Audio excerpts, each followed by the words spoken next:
Hi, Karen Curry Parker here with your weekly Human Design Evolution Transit Report. We've been in a really interesting cycle for the last couple of weeks. We are in what's called the third quarter of the year astrologically with human design. This is the time of year when we are really working on taking care of all the seeds that we've been planting over the course of the year. So it's really a time when we're beginning to get ready for the harvest of everything we've been building this year. Every quarter always starts with kind of a dreamy phase. So it's dreamy, and also there's a little bit of tension involved. So the last couple of weeks you might have felt a little bit disconnected, a little bit like things aren't working the way you thought that they would. Maybe you felt a lot of tension or restlessness, feeling like maybe you're not, I don't know, things aren't working as well as you thought they would. Maybe a lot of starting and stopping, maybe even infighting and bickering a little bit with the people you love out of your frustration, and you're feeling stuck in even your restlessness. So that energy is getting ready to shift.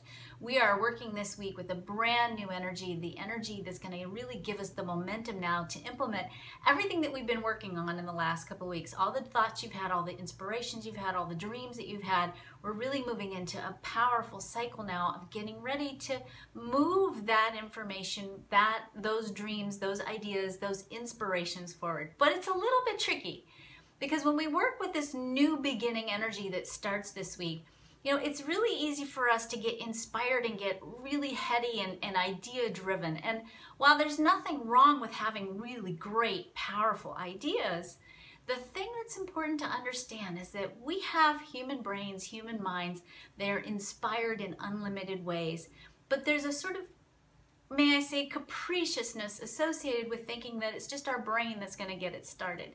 When we are only using our minds and our willpower to make things happen, sometimes we are not harnessing our true power, and we're not staying open to the possibility of serendipity and magic and the unexpected, and most importantly, the great unexpected clicking together of the pieces necessary for us to get real momentum, real traction, real growth. There is a lot of magic available to you. There's a lot of power available to you when you let go and you let the universe or the world around you show you the clues to the next step. So while this is a time of great momentum, it's really important that you follow the clues that are given to you, meaning don't go out and force it to, don't go out and make it happen. Don't go out and push, because if you go out and push, you're going to end up just burning yourself out and putting a lot of effort forth into creating something that maybe isn't even correct for you. Instead, this is a really great week to hold your intentions, hold true to those thoughts and ideas that you've been working on, and wait and see what shows up.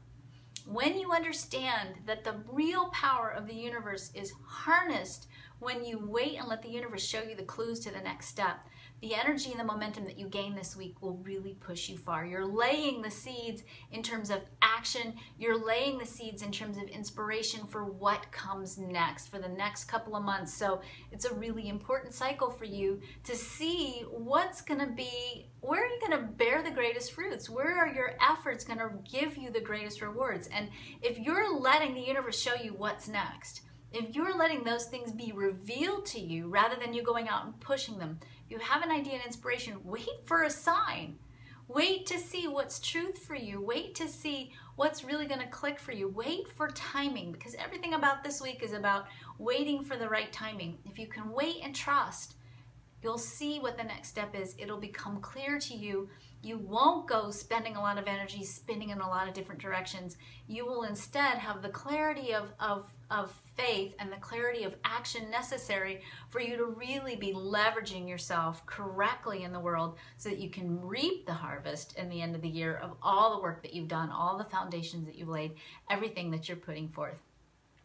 The other thing that really happens this week is we've got a lot of energy for communicating, and communicating in a way that's very powerful. Make sure this week that you're using your words very wisely. You may have felt over the last couple of weeks that communication was a little bit of a struggle, that maybe you weren't really clear about what you wanted to say. This week, all of that's going to get easier. Our ability to talk to each other, our ability to share what we know with each other gets bigger, and most importantly, our ability to use our words to make a powerful, positive impact in the world is there this week. So it's a great time this week for communication, a great time this week wait for you to really have impact with the words that you use, and not just in your personal relationships, but even on a global level. So if you're in any kind of a business that involves writing, it's a good week to write. It's a good week to really evaluate what are you doing and what is the impact of what you're doing on the world around you. The outer planets in our celestial weather are holding kind of in a nice steady pattern. Next week we're going to start to see some shifts in our outer planets, and our celestial theme of evolution is going to shift a little bit. But just so that you know, we're kind of finishing up this last theme. Money is probably going to be a focus for you, and probably has been for a couple weeks, and will continue to be until September. But again, money for us in this cycle is all about trusting the universe, trusting that everything that we need is going to be revealed to us. Everything that we have is brought to us because of who we are, not necessarily because of what we do. So you are designed to be fully supported. You will be fully supported, but the power of what's important for you right now is recognizing that the money piece, the abundance piece, all of that is going to come to you when you wait for the right timing. You don't have to be in charge. You don't have to figure out the next step. You are already solidly on a path that's going to take you to where you want to be. That's the nature of the universe. You are designed to receive everything that you want. The thing that sometimes gets us in the way is us thinking that we got to pull ourselves up by our own bootstraps and go out and make it happen. And absolutely, there is a place and a time for us to actually do the physical work of being present on the planet. No doubt about it. You got to move the mud if you're going to build something. And there's magic here that will reveal to you what that next step is. Where do you get the best mud? What are you going to build with? Our outer planets are teaching us to let go and to trust that the next step is going to be revealed to you. It goes nicely hand in hand with the energy for this particular week. Get ready, because all of this is about to shift, and it's actually going to shift even into a more concrete physical expression of the manifestation of the energy of the universe into form. So that being said, let go, trust, let go and follow the clues. Let go, and when the clues show up, then take action. Wait for right timing. Everything this week is about taking action when the timing is right, and it will be right. You're not going to be sitting there on the couch for the rest of the week, I promise. Have a wonderful, wonderful week. Next week, we'll talk a little bit more about how to keep your momentum going and how to really live in a way that's in alignment with the truth of who you really are.